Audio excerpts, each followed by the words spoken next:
Hemelse Vader, na al die opwinding en al die mooi wense wat vir Effeltjie gegee is en die mooi gesindheid van die gemeente, ook eens haar as ons pastoriemoeder, wil ons nou ons aandag vestig op U, die God van ons verlossing, die middelpunt van ons verlange, die hoof van die kerk, U die Here Jesus Christus wat vir ons Vader kom openbaar het, en deur U Gees in ons harte kom woning maak het, en ook vanmôre uitroep, Abba Vader. Baie dankie Here vanmôre vir elke liewe een wat hier is. Dankie vir U genade oor hulle op die pad. Dankie dat U hulle veilig bewaar het. Dankie dat ons 'n opgewondenheid in ons harte kan hê om mekaar te sien en met mekaar te gesels en net te verneem, Here, hoe dit met mekaar gaan. Dit is U goedheid en U guns dat ons vanmôre hier kan saam wees. En Vader, mag U vir ons ryklik seën met al die geestelike seëninge in Christus Jesus, ons Here. Baie dankie vir U lankmoedigheid. Baie dankie vir U genade. Dankie vir U troue sorg. Vanmôre wil ek soos die psalmdigter sê, loof die Here o my siel en alles wat binne my is, loof sy heilige naam. Loof die Here o my siel en vergeet geen een van sy weldade nie. Ook hierdie gemeente, Here, is 'n geskenk uit U hand. Here, nie net vir ons as pastoriepaar nie, maar Here, ook 'n geskenk vir mekaar en bo alles vir Christus, wat sy lewe aan die kruis gegee het om sondaars te red. En wil ek vanmôre bid, as hier nog iemand sit wat U nie ken nie, Vader, dat hulle by daardie genade sal uitkom, wat U vir ons so ryklik en oorvloediglik uitstort, en dat hulle sal kom op daardie punt om te sê, o Here, wees U ook my redder, en my saligmaker, en my verlosser. Ag Here, die Bybel sê vir ons, daar is blydskap in die hemele, oor een sondaar wat hom tot God bekeer. Mag dit ook waar wees in ons gemeente, dat sondaars gered sal word, dat U kinders geheilig sal word, en dat ons 'n gemeente sal wees wat eer bring aan U wonderlike naam. Gemeente, genade, barmhartigheid en vrede word vir U geskenk van God ons hemelse Vader en ook van ons dierbare Here Jesus Christus, en dit word kragtig menigvuldig deur die werking van sy Gees hier by ons. Amen.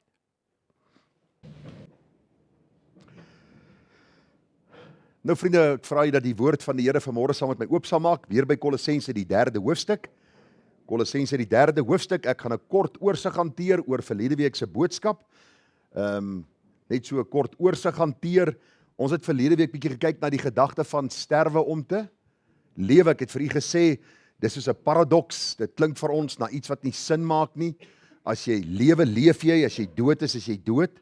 En tog sê die Bybel vir ons dat ware lewe vir die kind van die Here lê juis in die sterwe aan jouself en aan jou begeertes en aan dit wat jy belangrik ag in hierdie lewe. Ek het vir U gesê, Kolossense 3 vers 3, wat ons verlede week hanteer het, sê vir ons, want julle het gesterwe verlede tyd, die dag toe ons gewederbaar is deur die bloed van die lam, kind van God geword het ons gesterwe, en die Bybel sê, en julle lewe is saam met Christus verborge in God. Ons sal die res van die vers vanmôre dan ook ontleed.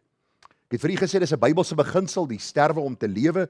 Jesus sê, voorwaar ek sê vir julle, as die koringkorrel nie in die grond val en sterf nie, bly dit alleen, maar as dit sterf, dra dit veel vrug. Dink jy dis 'n gewilde boodskap in ons tyd? Die deursnee boodskap oor sosiale media, as ons kyk na God Channel, as ons kyk na TBN, as ons kyk na al hierdie voorspoedsteoloë, is dit juist die teenoorgestelde. Hulle leer vir ons hoe besonder ons is, hoe spesiaal ons is, dat God eintlik van ons afhanklik is, en hy kan nie sonder ons funksioneer in hierdie wêreld nie, en as ons nie, kan hy nie. Ek het so 'n paar video's van Justin Peters geluister die afgelope tyd, en ek wil vir U sê, dat die meeste kerke is vandag lasterlik in hulle siening oor Christus. Hulle het nie idee wie die God van die Bybel is nie. En die grootheid of die groot hoeveelheid mense hang hulle aan. Hoekom? Want dit is 'n boodskap van selfvervulling. Dis 'n boodskap waar ek op die troon sit en die Here eintlik my dienskneg word, terwyl die Bybelse boodskap, die ongewilde boodskap vir die wêreld en tog die gewilde boodskap vir die kind van God, juis die gedagte is van dat ons moet sterwe sodat Christus lewe. Elke kind van God weet dat sou ons aan ons eie lot oorgelaat word, sal ons lewens verongeluk. Stem jy saam? Ons sal dinge doen, irrasioneel optree. Ons sal in sondige gebruikens en gewoontes verval. Ons sal ons lewe vernietig. Daarom sê die Here, ons moet sterf sodat ons kan lewe. Paulus sê, ons gaan later weer daarna kyk, ek is met Christus gekruisig en ek leef nie meer nie. Ons het verlede week breedvoerig hierna gekyk. Die gedagte van Paulus het nog steeds geloop, hy het gekyk, hy het gepraat, hy het gedink, hy het gedoen. En tog sê hy, ek leef nie meer nie, maar Christus leef nou in my. En wat ek nou in die vlees lewe, leef ek deur die geloof in die Seun van God, wat my liefgehad en homself vir my oorgegee het. Jesus sê in Matteus 16, as iemand agter my wil kom, moet hy homself verloon. Homself verloon. Dis 'n Bybelse beginsel, en ek wil vir u sê, vriende, as u dink dis maklik om aan self te sterwe, dan is u heel moontlik nie 'n kind van die Here nie. Elke kind van die Here weet hoe self elke keer rebelleer, wanneer jy in opstand kom teen self en sê, maar jy kan nie verder so optree nie. Dis nie wat God van jou vra nie. Dis nie wat sy woord vir jou sê nie. En tog is daar iets in jou wat rebelleer teen dit, en ons gaan vanmôre 'n bietjie kyk na die vlees en die gees wat teen mekaar opstaan. Die Here sê, want elkeen wat sy lewe wil red, sal dit verloor. Maar elkeen wat sy lewe om my ontwil verloor, sal dit vind. Vriende, as ons kyk in die wêreld, lyk dit vir ons of Christendom besig is om geweldig veld te wen. Veral in hierdie groot en ek wil amper sê voorspoedskerke. Tog sê die Bybel vir ons, die poort is nou en die pad is smal wat na die lewe lei, en daar is min wat dit vind. Stry hard om deur die nou poort te gaan, sê die Here. Nie dat die Here hier vir ons sê dis werke van ons kant nie, maar iemand wat aan die Here behoort en nie sterwe aan homself nie, is iemand wat eintlik 'n valse getuienis aflê. Ware wedergeboorte bring ware sterwe aan onsself, sodat ons waarlik kan lewe om die Here te verheerlik. Hierdie woordjie verloon, het ek vir u gesê, is die woordjie to deny utterly, that is disown, abstain, deny, to affirm that one has no acquaintance or connection with someone, to forget oneself, lose sight of oneself and one's own interests.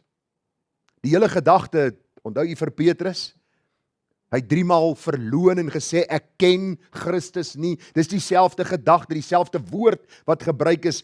Ons moet op 'n punt kom en vir onsself sê, Gerard Bekes, ek verloon jou. Jy's nie meer op die troon nie, maar Christus is op die troon. En nou Gerard Bekes sê, ons sal sien. Ons sal sien wie's baas hierso. En daarom het ons hierdie konflik, Dr. R.C. Sproul het gesê, in sy ongeredde jare het hy geen probleem gehad nie, hy het half kommerloos gelewe. Ja, die hier en daar dingetjies waaroor 'n mens maar bekommerd is. Hy sê maar die dag toe hy by die kruis uitkom, het sy probleme begin, die stryd, maar die Bybel sê ook, dis 'n goeie stryd wat ons stry. Ek wil jou vra dat jy in hierdie stryd nie moeg en moedeloos sal raak nie. Dis 'n stryd wat die Here ons oplê om te stry. Maar is 'n goeie stryd en daar is oorwinning in sy naam. En dit bring ons by ons skriflesing. Ek gaan vanmôre net die eerste 3 verse lees. Ek het al 17 verse saamgebring, maar ons gaan net die eerste 3 verse lees, omdat ons hierdie eerste 3 verse, of 4 verse verskoon, gaan hanteer. As julle dan saam met Christus opgewek is, soek die dinge daarbo waar Christus is en aan die regterhand van God sit. Bedink die dinge wat daarbo is, nie wat op die aarde is nie, want julle het gesterwe en julle lewe is saam met Christus verborge in God. Wanneer Christus wat ons lewe is geopenbaar word, dan sal julle ook saam met hom in heerlikheid geopenbaar word. Net hierdie 4 verse wat ons gaan saamlees, en dan gaan ons vanmôre kyk na vers 1, as julle dan saam met Christus opgewek is, soek die dinge daarbo waar Christus is, aan die regterhand van God sit, bedink die dinge wat daarbo is, en nie wat op die aarde is. Die tema dan, hoe om 'n gekruisigde lewe te lei en te leef. Dis nou deel 2, ons gaan 'n paar boodskappe hanteer oor hierdie 17 verse, maar vanmôre gaan ons aangaan. U sal sien, ons beweeg nou terug van vers 3 af, beweeg ons nou terug na vers 1 toe, om te sien wat die Here vir ons wil kom leer uit hierdie baie besondere gedagte. Vers 3 het gesê, want julle het gesterwe en julle lewe saam met Christus verborge in God. En nou moet ons sien wat die apostel Paulus vir hierdie gemeente wil sê en ook vir ons. En ek moet sê die koffie was baie lekker, baie dankie. En nou het ek sommer nuwe krag en energie. Weet mos wat kaffieïn doen? Jy's nou soos 'n ou wat Red Bull gedrink het. Nou wil 'n ou werk en 'n ou wil preek. Mag die Here ook genade gee dat ons sal luister met die nodige aandag en mag die Here ons harte opwek om hom lief te hê. Vriende, dis tog die doel van 'n gemeente. Dat ons geonderrig word, sodat ons opnuut hier sal uitstap en sal sê, ons is ambassadeurs van Christus om hom te verheerlik. Nou as ons kyk na hoe om 'n gekruisigde lewe te lei en te leef, dan besef u en ek, vriende, dat wedergeboorte maar die wegspringplek is. Nou, ek glo die meeste van u kan terugdink aan die dag of die tyd waar die Here besig was met u lewe en daardie oomblik waar hy uitgeroep het om genade, om vir die Here te sê, Here, ek is klaar met myself, red my uit genade, maak my u kind. Here, ek soek redding buite myself. Ek verstaan deur die waarheid van u woord dat Christus my gesterf het, dat hy my plaasvervanger is, dat ek deur sy plaasvervangende dood gered word uit genade, deur geloof, nie op grond van my werke of myself nie, maar op grond van dit wat Christus gedoen het. Onthou jy die opgewondenheid na u redding? Ek onthou na die Here my siel uit genade gered het, dit was daar op Swartwater grensbasis. Ek kon nie gewag het om by 'n kerk uit te kom nie. Kerk was altyd vir my 'n las en my pa het my 6 keer gevat 'n week. 6 keer. 4 keer op 'n Sondag, hier kom 1 keer. Ek het 4 keer op 'n Sondag gegaan. Sondagskool, oggenddiens, middag Bybelklas, aanddiens, Woensdag aand bidhuur, Saterdag aande jeugaand, was vir my 'n las gewees. Na my redding kon ek nie genoeg kry van kerk nie. As ons erediens klaar gemaak het by ons gemeente, dan het ek dadelik na 'n volgende kerk toe gery om daar 'n boodskap te hoor. Die Bybel, ek kon nie ophou die Bybel lees nie. Verse gememoriseer. En ag vriende, hierdie eerste liefde tyd is 'n wonderlike tyd. En dan begin dinge so 'n bietjie taan. Stem jy saam?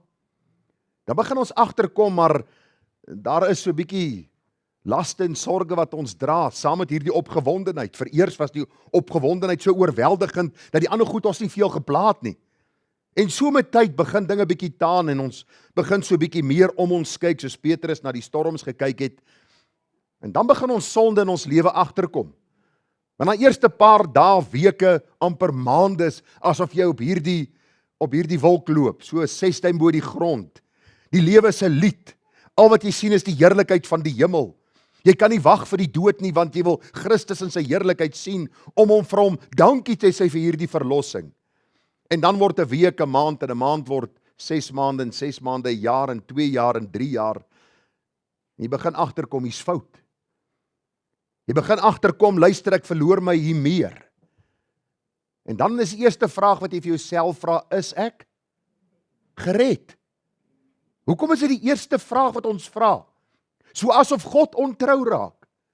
Ons het hierdie eerste liefde en ons stap die pad saam met die Here, en dan begin ons vir onsself vra, maar hoekom het ek vandag geskinder? Hoekom het ek vandag miskien 'n verkeerde gedagte en selfs 'n lasterlike gedagte wat in my gedagtes na vore gekom het? Is ek ooit 'n kind van die Here? Waarom is ek dikwels kortaf en foutvinderig? En waarom is hierdie goed in my binneste en hierdie stryd begin so vel raak, dat ek knaand na die predikant kom of na 'n geestelike leier kom en vir hom sê, help my, ek is nie gered nie. En dan stap die geestelike leier die pad saam met jou. Jy kom agter, maar ek het my sonde bely. Daar is hierdie begeerte om die Here te verheerlik. Daar is 'n haat vir sonde. Daar is 'n liefde vir Christus. En dan gaan jy van die pastorie af weg of van die geestelike leier en jy's weer 6 duim bo die grond. Jy's in die wolke. Ek weet ek is gered. Ek prys die Here. En 3 dae later sit jy weer. Ek het alweer my meer verloor. Ek het weer kwaad geword. En ek wil vir u sê, welkom by die stryd. Welkom by die stryd, want die apostel Paulus sê in Romeine 7 vers 18, want ek weet dat in my, dit wil sê in my vlees niks goeds woon nie. Want om te wil is by my aanwesig, maar om goed te doen, dit vind ek nie. Hy sê, want die goeie wat ek wil doen, dit doen ek nie, maar die kwaad wat ek nie wil doen nie, dit doen ek. Luister vriende, Paulus skryf dit nie om vir ons te sê, ag, raak nou rustig, vergeet van hierdie stryd, geniet jou lewe, jy is gered, jy sal hemel toe gaan nie. Paulus sê, hierdie intense stryd is 'n teken van ons kindskap. Dis juis wanneer ons woel en stry met hierdie gedagtes en met hierdie optrede en hierdie sondigheid wat nog in ons binneste is, wat vir ons 'n duidelike bewys is dat ons kinders van God is. 'n Ongeredde voel nie sleg oor sy sonde nie. Hy probeer dit beskerm, verdedig, iemand anders te blameer. Kinders van die Here besef, hierdie stryd maak my somtyds moeg en moedeloos. Paulus sê in vers 20, maar as ek doen wat ek nie wil doen nie, dan doen ek dit nie meer nie, maar die sonde wat in my woon. Ek vind dis hierdie wet, as ek die goeie wil doen, is die kwaad by my aanwesig, want ek verlustig my in die wet van God na die innerlike mens, maar ek sien 'n ander wet dat in my lede stryd voer teen die wet van my gemoed, en my gevangene neem onder die wet van die sonde wat in my lede is. Ag vriende, as u nie kan assosieer daarmee nie, verdra my maar dat ek so 'n bietjie uit my studeerkamer praat. En die môre is ek op my knieë, en ek sê vir die Here, Here, was dit nie vir u getrouheid nie, sien ek die kans vir hierdie dag nie. Was dit nie vir u genade nie, sien ek die kans nie. Hier is ek wy my lewe opnuut weer aan u toe, en ek stap by die studeerkamer uit, en jy fluit 'n lied, en jy het deur die Psalm of Gesange bundel 'n lied of twee deurgekyk, en miskien gesing, en jy dink by jouself, today is the day. Meer as oorwinnaar in Christus. En by die derde roebord dink ek by myself, Gerard, het jy bedoel wat jy vanmôre gebid het? Want op daai stadium voel jy ruk daai taxi bestuurder uit en jy maak hom vas aan jou sleepstang. En jy ry so entjie met hom. Nou nie te vinnig nie, maar daarom kan agterna draf, jy weet. Ons wil nou nie baie wreed raak nie. Maar die hele gedagte, dan besef ek maar die stryd hier en dit wat my hart begeer is verskillend. Die vlees wil doen wat hy wil doen, terwyl die Gees van God wat in my woon, my 'n hele ander gedragspatroon wil aanleer. Ek is nie meer wie ek was nie, maar ek is ook nie nou wat ek graag wil wees nie. Dis wat die apostel Paulus sê, die stryd wat daar is. Jy en jou vrou het miskien 'n verskil en jy sê vir jouself, weet jy wat, volgende keer gaan ek stil bly. Ek gaan die geestelike een wees in hierdie verhouding. En na die derde woord sê hy, so sal daar nie op my getrap word nie.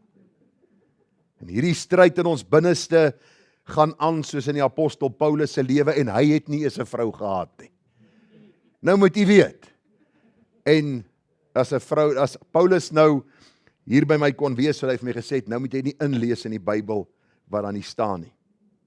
Vers 24, Paulus sê, ek elendige mens, wie sal my verlos van die liggaam van hierdie dood? Hoor vers 25, ek dank God deur Jesus Christus ons Here. En vriende, wat ek vir u vanmôre wil kom leer, en wat ek poog om te doen, wat ek vir die Here vra om my eie hart mee te onderrig, is hoe gaan ons hierdie stryd hanteer?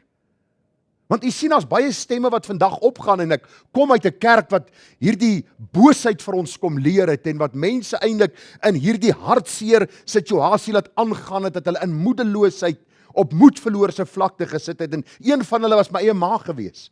Want jy sien, die kerk waar ek vandaan kom, het vir my gesê en geleer, luister, jy kort net eintlik die Heilige Gees. Dan moet een of ander definitiewe tweede genadewerk in jou lewe kom, waar die inwonende sonde uitgehaal word. Dan is sonde nie meer van binnekant af nie, is nou van buitekant af. Dis nie meer jy eintlik nie, dis die sonde van buitekant af. En ek onthou, na my ma se afsterwe, en glo my, sy het gestoei met sekere dinge in haar lewe, vir al haar persoonlikheid, vir al haar temperament. Kry ek 'n boek van haar oor die Heilige Gees van R.A. Torrey, en sy skryf agterin die stryd wat sy het, want die kerk leer vir haar, jy moet net 'n tweede ervaring hê. Hierdie ervaring sal jou vrymaak van die sonde. Hierdie ervaring sal jou vrymaak dat jy hier 6 tyd bo die grond kan loop elke dag, jou van geen ding bewus is nie. Klink dit vir u bekend? Die leuen wat vir ons geleer was, ek is my van geen ding bewus nie. Terwyl die Bybel sê, as jy sê dat jy nie sonde het nie, mislei jy jouself. En die waarheid is nie in jou nie. Vriende, wat staan my te doen in hierdie stryd? Want u sien, ons het gesterwe, ons lewe is saam met Christus verborge in God. Wat doen ons nou? U sien, daar is baie mense wat vir jou sê, jy moet net nog 'n ervaring hê.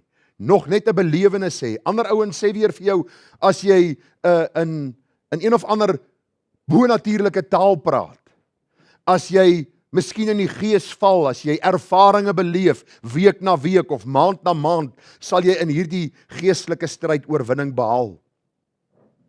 Ander weer sê vir jou, byt vas man, probeer jou bes. Ons ken almal die gewilde Suid-Afrikaanse liedjie, swem, Jannie, swem. En as jy ondergaan en hierna so 'n paar sekondes, dan gooi hulle vir jou daar so een of ander lifeline en dan kry jy weer so 'n bietjie asem en dan sê hulle dit dinge sal uitwerk, moenie worry nie. Ander weer sê dis nie jy nie. Ek het onlangs so 'n paar maande terug hierdie saak gehad wat mense sê dis nie jy wat die sonde doen nie, maar is 'n gees in jou. 'n Gees van welis of 'n gees van kwaadpraat of van toornigheid of van drank of een of ander gees waarvan jy bevry moet word. En die bevryder vra gewoonlik 'n ou voetjie, nê? Dat hy vir jou kan salf met 'n bietjie olie wat uit Jerusalem kom nogal. Dit moet daarom ten minste 'n spesiale olie wees. Iemand het my eendag gevra, glo dit of nie, om hulle kind wat in ICU lê, te salf met water uit die dooie see. Toe dink ek myself, dis al maar eintlik vir my hartseer, want die kind is op pad om dood te gaan. Nou moet ek nog water uit die dooie see ook vat. Ek het nou geweier om dit te doen. En hartseer, die kind is later dood, maar hulle geloof het nie gelê in Christus nie. Hulle geloof het nie, is nie geanker in die soewereiniteit van God dat sy wil sal geskied nie, maar in tipe water wat van een of ander plek afkom. En dis die probleem van ons tyd. Mense soek na een of ander oplossing dat ons tog nie hierdie stryd in ons binneste sal beleef nie. Daarom is hierdie bevrydingssessies wat hulle doen. Vriende, ek wil vir u sê, die Bybel leer ons iets heel anders. Ek wil vir u slegte en goeie nuus vanmôre gee. Hier is die slegte nuus. Dit sal 'n daaglikse en lewenslange stryd wees. Maar die gevegsplan is beproef en die oorwinning is verseker. Moet tog nie dink u gaan op 'n punt kom dat u kan sê, luister, ek het nie meer stryd in my binneste nie. Daar is nie meer sonde waarmee ek worstel nie. Ek wil u vra om vanmôre saam met my te stap. Ons gaan na 'n paar kort gedagtes kyk. Hoe ons in hierdie stryd met sonde, die stryd met die vlees, die wêreld en die duiwel, oorwinning kan behaal. Hoe ons die vreugde van die Here kan smaak.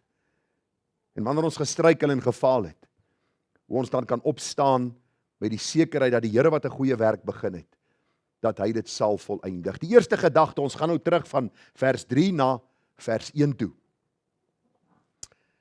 Die apostel Paulus sê hier in die eerste vers, dat ons soeke daagliks moet verander. Hy sê in Kolossense 3 vers 1, as julle dan saam met Christus opgewek is, soek die dinge daarbo waar Christus is en aan die regterhand van God sit. Die woordjie as, in vers 1 van hoofstuk 3, kan ook vertaal word as die woordjie nou dat.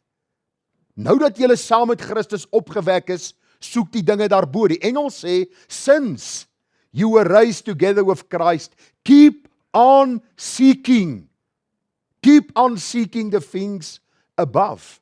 Baie belangrik dat ons hierdie waarheid vanmôre sal raak sien. Dis wanneer ons in sonde val, of die oomblik as ons in sonde val, dink ons by onsself, dis omdat ons nie bly soek na die dinge daarbo nie. Dit was Jesus se gesindheid gewees. Hy sê in Johannes 5 vers 30, hy sê, ek soek nie my wil nie, maar die wil van my Vader wat my gestuur het. Christus, ons absolute voorbeeld, sê dat hy nie sy wil soek nie, maar die wil van sy Vader wat hom gestuur het. Luister, ek is ambassadeurs van Christus. In die môre as ons opstaan, moet ons die wil van Vader soek. Ons moet dit ten uitvoer bring, omdat Christus in ons harte regeer deur die Heilige Gees. Daarom is belangrik dat ons al sien in Johannes 17, Jesus sê, hier in sy hoëpriesterlike gebed, hy sê, ek het u verheerlik op die aarde, die werk wat u my gegee het om te doen, het ek volbring.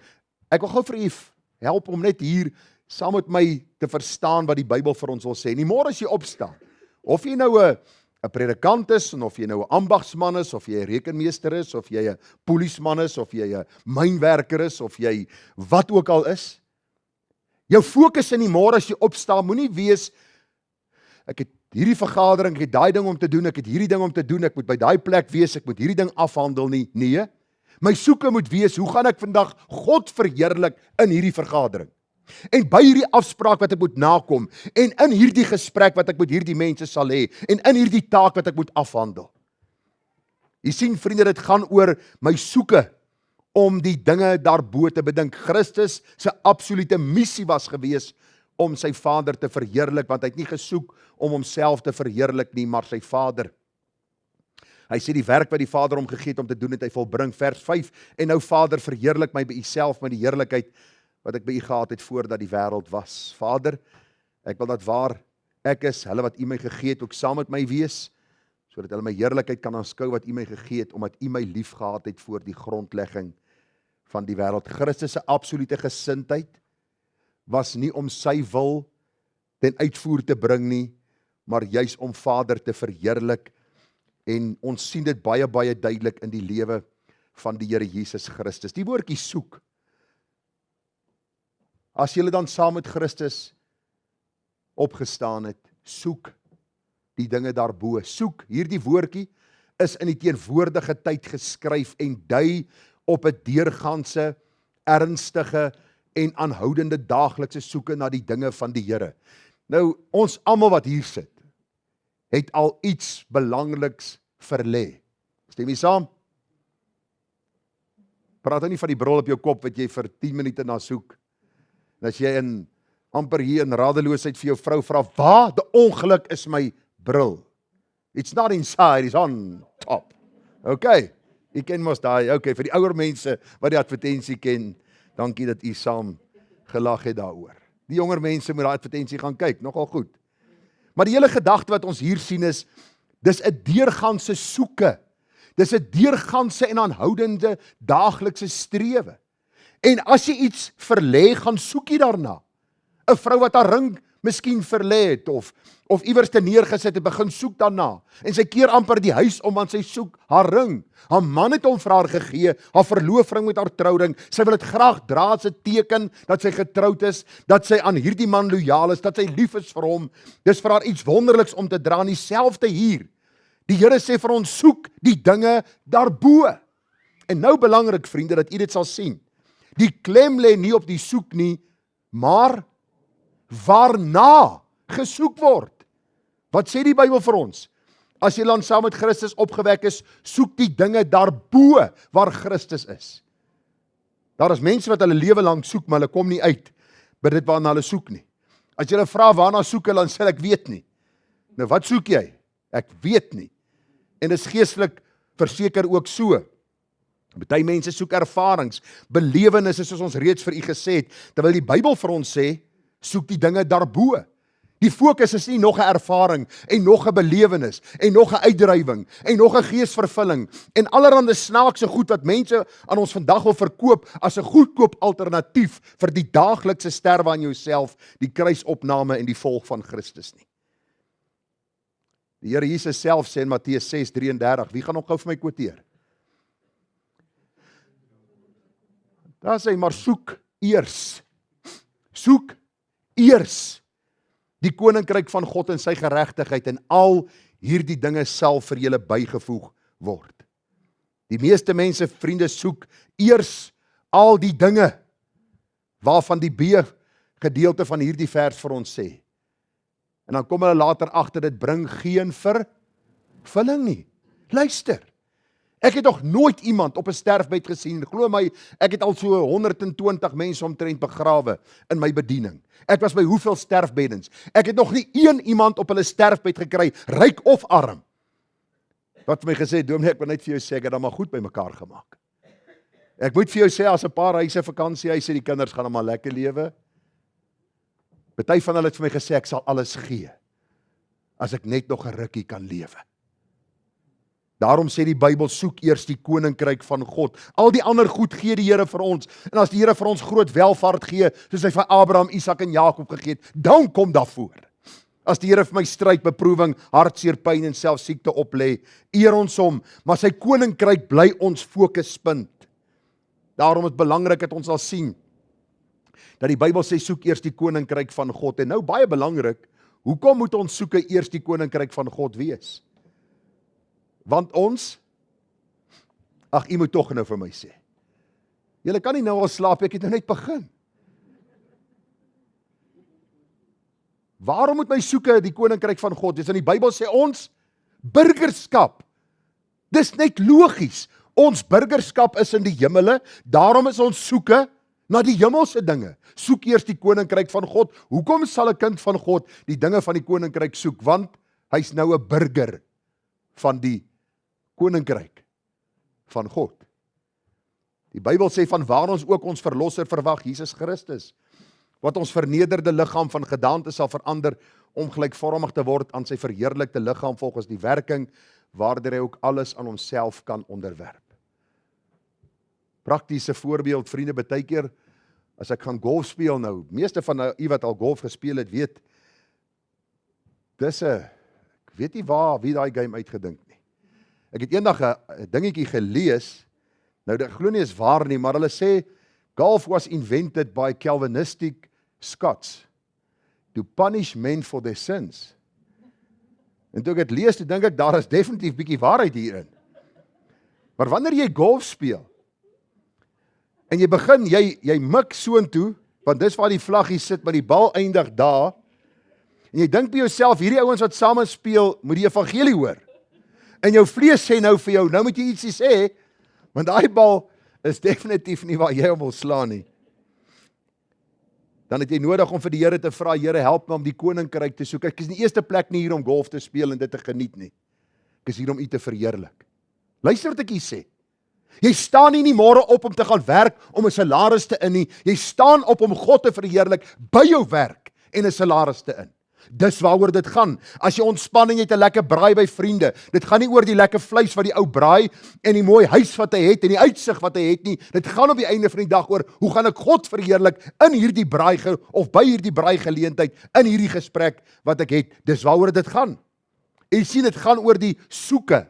Soek die koninkryk van God. My fokus moet verskuif na die koninkryk wat sal kom. Ons bid, laat u koninkryk kom en laat u wil geskied. Dis wat Paulus sê. Hy sê, julle het gesterwe, verlede tyd, julle het gesterwe en julle lewe saam met Christus verborge in God. Hoe gaan ons hierdie lewe wat in Christus verborge is, hoe gaan ons dit uitlewe? Deur ons soeke deurgangs te verander. Deurgangs te besef, ons is burgers van die hemele. Vriende, wat Paulus hier aan die gemeente wil oordra, is nie om misties te raak nie. Dis nou nie om vir die Here te vra, Here, ek soek die koninkryk, gee my vanaand 'n droom. Of soos Jesse Duplantis en van hierdie ander dwaalsterre sê. Die Jesse Duplantis se getuienis gehoor van waar hy die hemel toe gegaan het? Met 'n kabelkarretjie. Saam met 'n engel. Hy's 'n multimiljonair.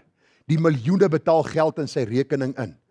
Want Jesse Duplantis was met 'n kabelkarretjie hemel toe. Luister vriende, hulle sukkel om die kabel te onderhou van die kabelkarretjie op Tafelberg toe. En dis net so entjie. Hierdie mense is met leuns besig en tog is mense gretig om te luister na hulle. Paulus kom nie hier en hy sê ons moet 'n mistiese ervaring hê van 'n droom of ervaring om die hemelse dinge te bedink of te ervaar nie.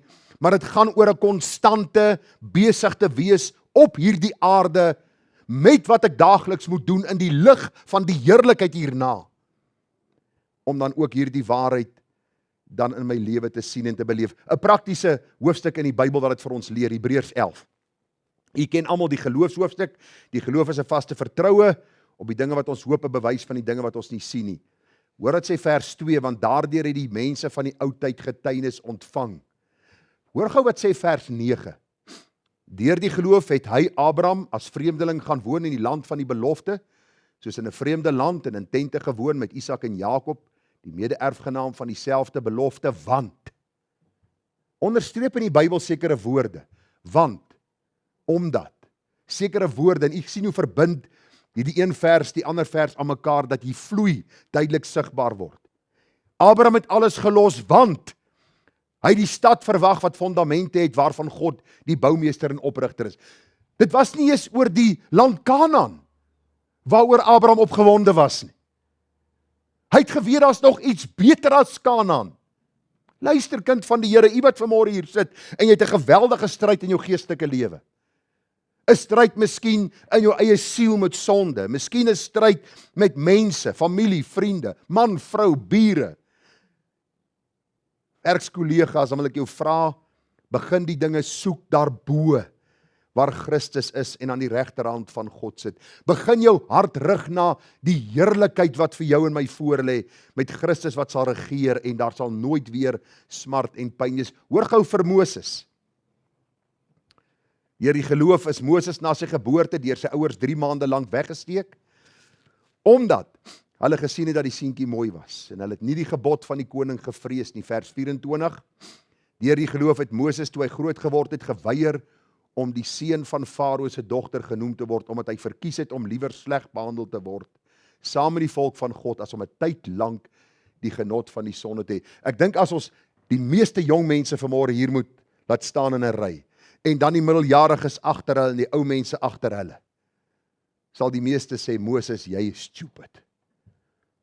Jy het luxury gelos vir 'n klomp Israeliete om in die woestyn te gaan ronddwaal vir 40 jaar, en al hierdie ontberinge deur te gaan. Moses sê, luister, ek sal eerder hierdie genot van Farao en die paleis en al die voordeure los, want dit is vir 'n tyd lank. Moses het 120 jaar basies oud geword. Hy sê 120 jaar is nie 'n druppel in die emmer teenoor die ewigheid nie.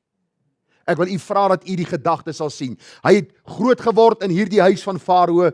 Hy sê hy het verkies om eerder sleg behandel te word. Vers 26, en die smaad van Christus groter rykdom geag het as die skatte van Egipte. Moses, maar jy het nie geweet van Christus nie, man. Waar kom jy dan? Christus het eers gekom in die Nuwe Testament. Luister, elke ding wat in die Bybel opgeteken is 'n vooruitskouing van Christus. Van die moederbelofte wat wie neergepen het? Moses.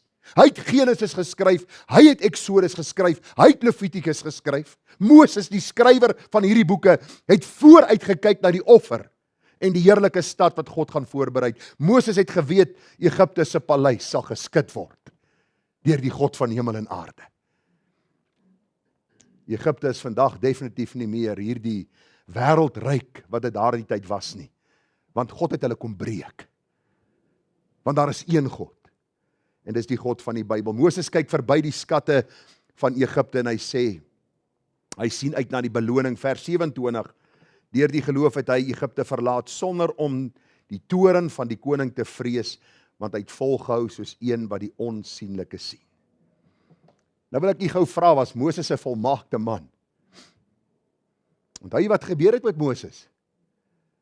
Hy kyk hier so hierdie 2 Israeliete beklei en hy gaan na hulle toe en hy sê vir hulle, luister, hoe beklei julle as boeties met mekaar? En hulle kyk hom so en hulle sê, wat wil jy 'n regter tussen ons kom wees? Wil jy ons doodslaan soos jy die Egiptenaar die vorige dag doodgeslaan en in die sand begrawe het? Moses skrik hom uit sy vel. En hy vlug in die woestyn in, en wie ontmoet hom daar? Die Here. Daar by die brandende bos. Kom hy nuuskierig nader en hy kyk wat aangaan, hierdie bos brand, maar hy verbrand nie, hy brand nie uit nie, en die volgende oomblik kom die stem, trek die skoene van jou voete, die plek waar jy op staan is heilige grond. Wat kom die Here vir Moses? Moses, ook vir jou sondes daar vergifnis, en ek gaan jou gebruik ten spyte van. Sal ek jou gebruik. Ek sal jou vorm, ek sal jou verander en gebruik. Daarom aanbid ons nie vir Moses vanmôre nie, ons aanbid die God van Moses. Ons skep moed omdat die Here selfs 'n man soos Moses gebruik het. Vriende, ek wil u vra dat u soeke deurgaan sal verander. Nou het ek 'n probleem. Dis 5 voor. En ons is nog net by die soek verby. OK, kom ons gaan by die volgende ene dan. Maar verstaan jy die gedagte van die soeke? Dat ons deurgangs ons soeke moet verander. En dan die volgende ene. Ek leef 'n gekruisigde lewe deur daagliks my denke te verander. Kolossense 3:2, bedink die dinge wat daar bo is, nie wat op die aarde is nie. Die Engelse vertaling sê, hoor wat sê die Engels? Set your affection on things above. not on things of the earth. Dis moeilik, vriende, luister. Ons staan in die môre op. En as jy oor 50 is, as daar nie iets seer is nie, is iets fout. Jy staan op en jy voel, ek het hierdie week in die tuin gewerk by die ander huis, ruggeseer. Vrou het hom gister die vorige aand gesmeer met bietjie diep heat, maar dit het nie heeltemal gewerk nie. Jy staan op, jy sien, jy voel, jy beleef die hier en die nou, en jy begin so dink. Jy dink aan jou pyne, jy dink aan die goed wat ek vandag moet doen, jy dink aan die goed wat jy miskien nagelaat het om die vorige dag te doen. Jy dink baie keer aan die dinge wat jy verkeerd gedoen het die vorige dag, en jy hoop dat jy dit vandag nie weer sal doen nie. En jou denke is naderhand so vasgevang in die hier en nou, dat jy vergeet wat die skrif sê. Bedink die dinge daarbo, ons soek die dinge daarbo, omdat ons burgers van die hemel is, maar ons begin ons gedagtes ook rig na die hemel. Hierdie woordjie bedink, in die Griekse taal is, hoor nou, to exercise the mind. Wie van u hou van exercise? Daar's een handjie wat so opgaan. Maar hy's net so, né? Oefening is nie baie lekker nie. Hoe ouer jy raak, hoe moeiliker raak het. Luister, alles jy vanmôre 'n getroue, sê atleet of iemand wat opstaan in die oggende om te oefen of in die middag, moet jy jouself nog steeds dissiplineer, stem jy saam? Dit is asof jy jouself aan jou kollar moet gryp en sê, Gerard, jy sal nou na die gimnasium toe gaan. Jy sal nou gaan stap. Jy sal nou. Want in ons aard, in ons natuur wil ons nie oefen nie. Die Bybel sê, om die dinge te bedink daarbo is, to exercise the mind. Luister gou-gou.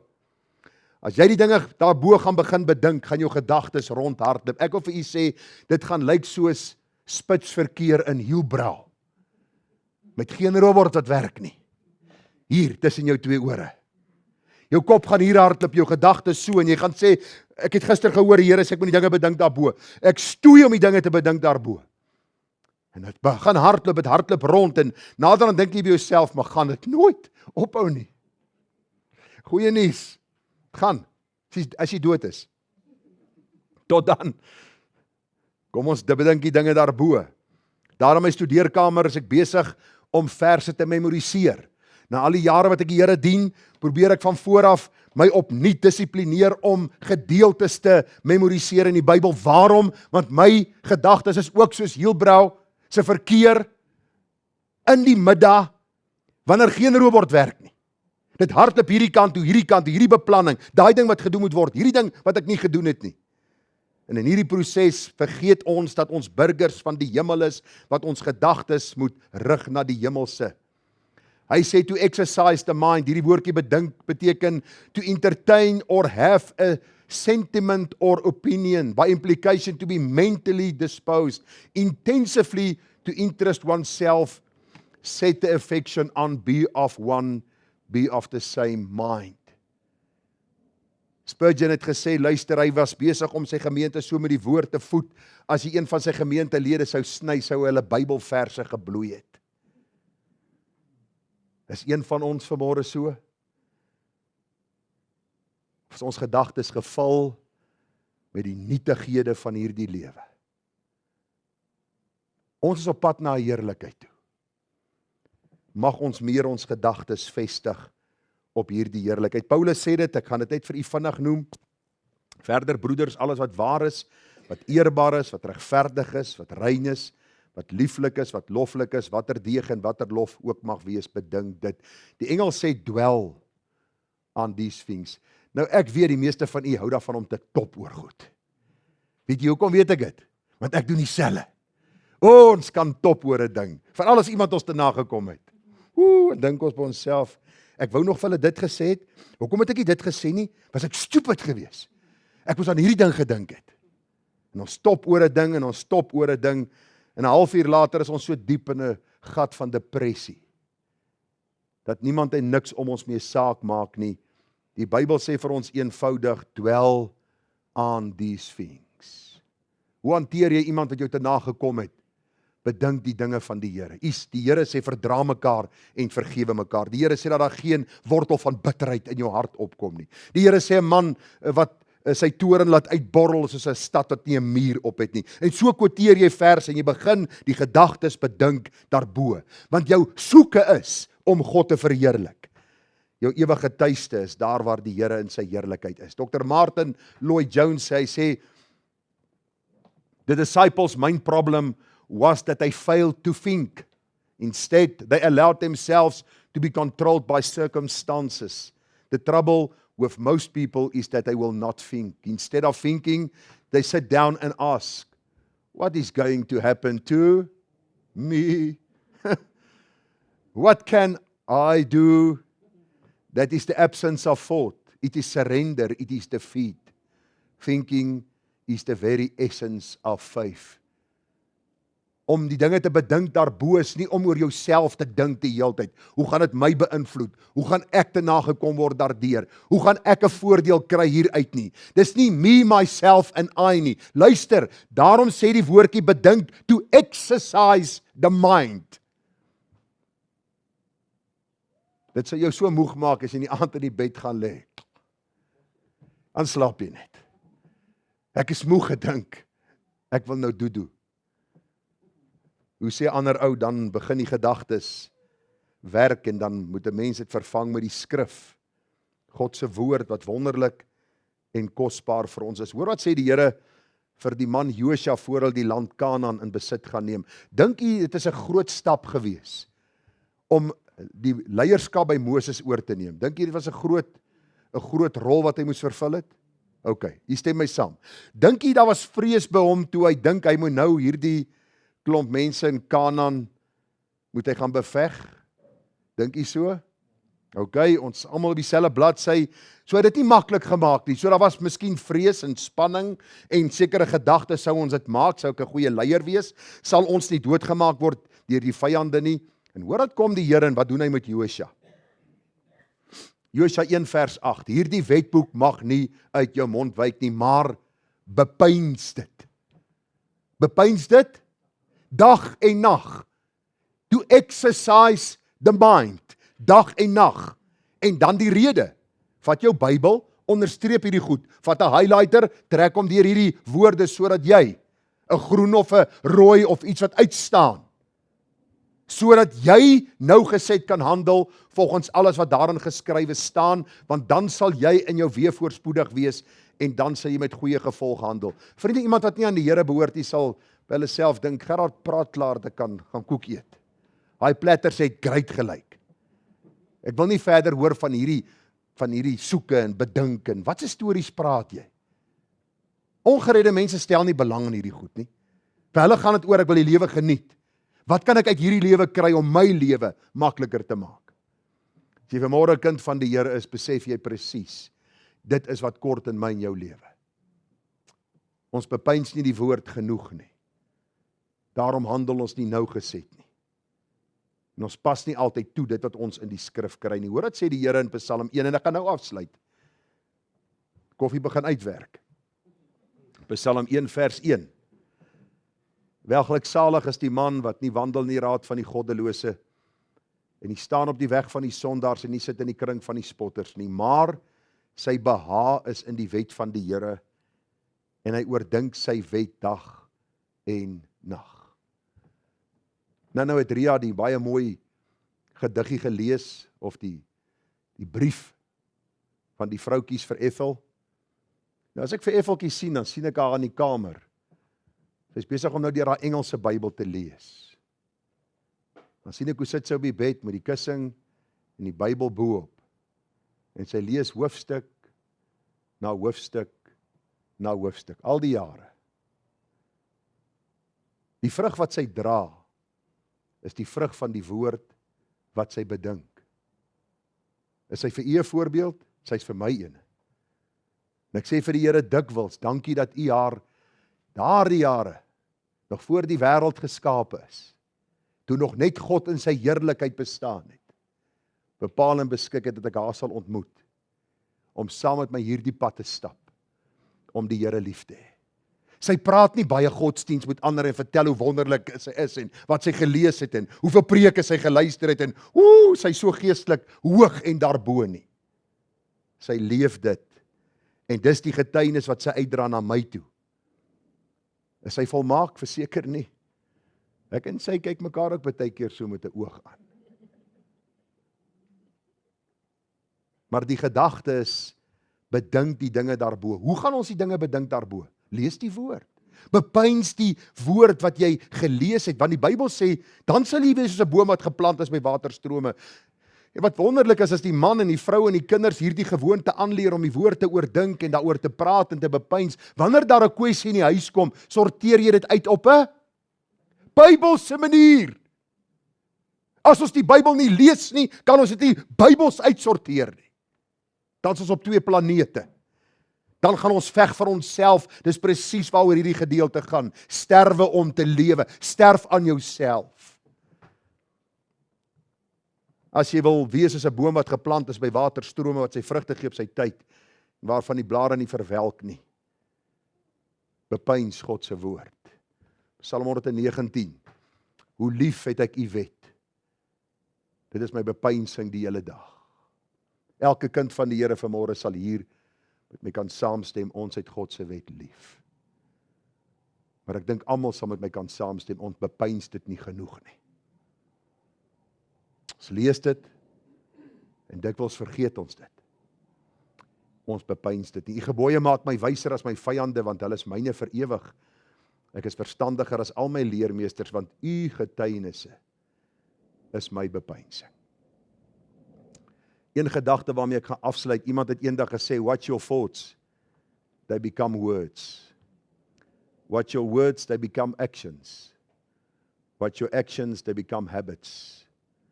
Watch your habits, they become character. As jy nie tyd het vir God se woord nie, sal jy nie die dinge kan soek daarbo nie. Jy sal nie die dinge kan bedink daarbo nie. Die derde punt, nee, wees rustig, maar die derde punt sou gewees het, ek leef 'n gekruisigde lewe deur daagliks te besef, Christus is nou my lewe. Maar dis nog 'n punt op sy eie. So ek gaan nou amen sê, ons het genoeg om oor te dink. Ek bly dat die Here vir ons genade sal gee, dat ons hierdie waarhede sal in ons harte wegbêre. As u tydjie het, probeer een vers op 'n slag van Kolossense 3, vers 1 tot 17 memoriseer. U gaan agterkom hoe vinnig dit gaan. Baie vinnig. Ek het nou onlangs met 'n tannie gepraat van 85 jaar oud. Sy sê vir my, dominee, dis nou varser as ooit. Sy die woord begin memoriseer, dan kom dit so na, een na die ander vers. Exercise your mind. Soek die dinge daarbo, bedink die dinge daarbo. Waarom? Want julle het gesterwe en julle lewe is saam met Christus verborge in God. Kom ons bid saam. Vader, help vir ons dat ons regtig sal besef waaroor hierdie gedeelte gaan. Nie een van ons wat vanmôre hier is, nie van my wat hier voor staan tot die een wat daar agter sit kan sê ons het gearriveer nie. Ons beleef Paulus se stryd in Romeine 7 en ons roep uit na die hemele dat U vir ons genade sal gee, dat ons nie, Here, in 'n selfregverdiging en in 'n selfliefde sal verval waar ons dink ons is van geen ding bewus nie. Maar dat ons daagliks die goeie stryd sal stry. Dat ons die wedloop sal volëindig, dat ons die geloof sal behou. Ek bid dit vir myself en my huisgesin, vir hierdie geliefde gemeente wat U aan ons toevertrou het. Vir hulle wat inluister, Here, wat vanmôre deel is van ons gemeente op so 'n manier. Mag U genade gee dat ons regtig sal verstaan wat die Bybel sê. As ons saam met Christus opgewek is, soek die dinge daarbo waar Christus is. Bedink die dinge daarbo waar Christus is. Help vir ons, Here. Vind ons getrou en word U in alles verheerlik. Ons bid dit met danksegging. Amen.